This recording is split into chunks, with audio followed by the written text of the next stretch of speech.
All right, gardeners, so we've made it into spring, and in this video, I want to go through some basic concepts about pruning our hardwood shrubs.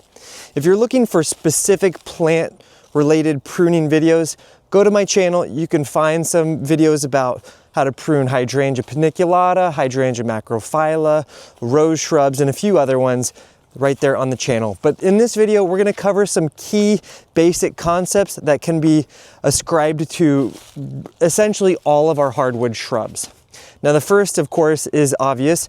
You need to use good quality, sharp shears. I like to use these Felcos. If you're looking for some, you need some good ones, check the description below and you can find this exact same ones that I like to use.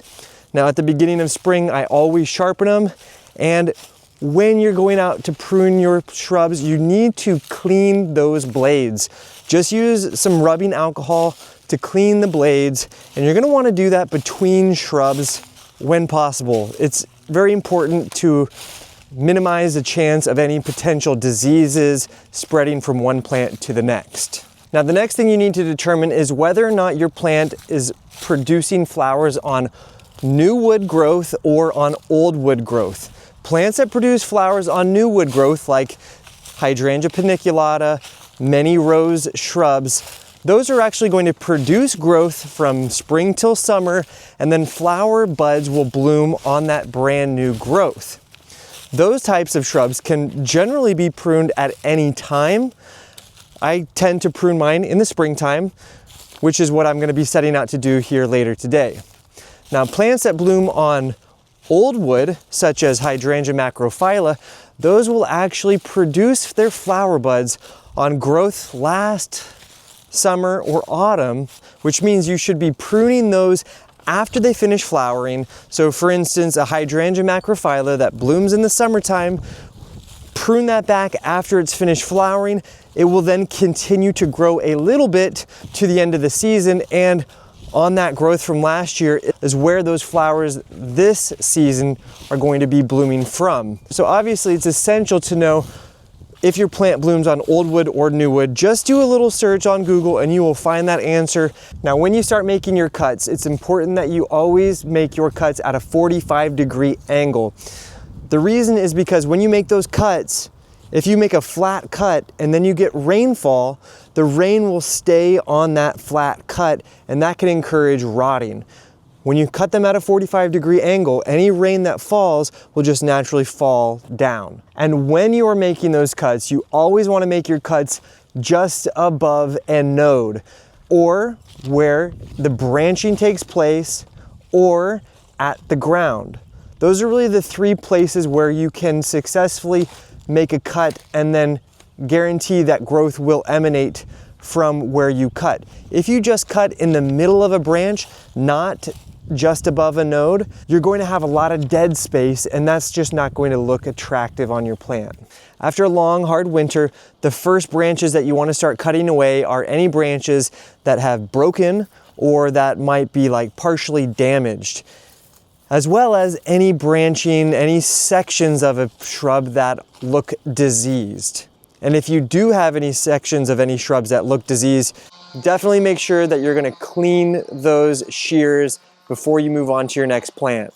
I should have mentioned that when you plant a shrub, you're generally not going to want to do any pruning until at least the third year. You want to allow, unless you have those broken or damaged branches, you generally want to allow your plants a couple seasons in the ground before you do any more stylistic pruning or opening up of the shrub or cutting down of your shrub. You want to let them get nice and vigorous first. I want to start by cutting any branches that are growing inwards into the middle of the shrub. I want all of my stems to be growing outwards. And when you have those branches that are growing inwards, you want to cut those back as low as possible. Normally that's to another branch that's growing upwards, or could potentially be all the way down to the ground. You also want to remove any branching that crosses another branch and is potentially rubbing on another branch. That's going to create an opportunity for, as those branches grow and they rub into one another, that can create an open wound, which can then encourage diseases potentially. Now, when you have two branches that are crossing one another, to choose which one to cut, Whichever looks stronger is generally the one that I'm going to keep, unless that one is growing in a way that is not creating the structure that I'm seeking, which is that open vase-like shape. And as your plants are getting bigger and more robust, I prefer to remove any twiggy growth that's like thinner than a pencil. This can be especially important for things like Hydrangea paniculata that produce large flowers. Those twiggy growths are not going to be able to support the weight of a large flower. Likewise, even for shrub roses, I always will cut away anything that is kind of smaller than my pinky or thinner as a pencil. It creates a much stronger foundation for your shrub. And then at this point, you're simply going to determine how much of your growth you want to cut back. If your plant is a good size and you don't necessarily want it to be a whole heck of a lot shorter than it was last year, or you don't want it to be shorter at all, it is a healthy practice to remove up to 1/3 of its growth. That's going to keep your plant, like I mentioned, creating a stronger foundation.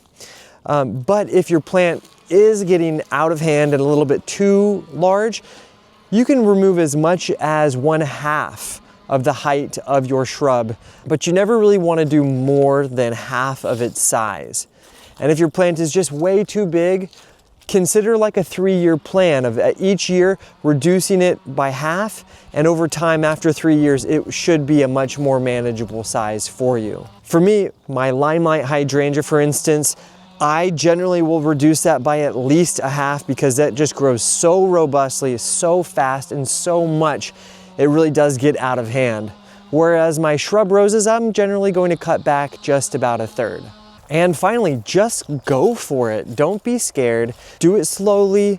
If you're just getting used to pruning and removing that growth, cut off a few little branches here and there, step back, take a look at how it's progressing at the shape. If it looks like something that is going to be growing into the right shape for you, then you're doing fine. And generally, you can't do any harm to your shrubs. If they've been growing successfully in your garden for a few seasons, they're really robust. They have a great root system, and any errors that you might be making by overcutting or cutting off a branch you didn't mean to, they're gonna recover just fine, and you'll have another opportunity next season. And truly the final step for me, at this point, I like to sprinkle on a little bit of a granular Osmocote style slow released fertilizer, and that just gives it a nice head start into the upcoming growing season. And with that, now you know some of the most basic concepts about pruning back a variety of hardwood shrubs. Typically, this refers to deciduous shrubs, not necessarily our boxwoods or our evergreen shrubs. That's a little bit different. But if you do still have any further questions or comments, make sure to leave them down in the comment section below. Anyways, thanks for joining me here on Plant Vibrations. I'll catch you next time. Ciao.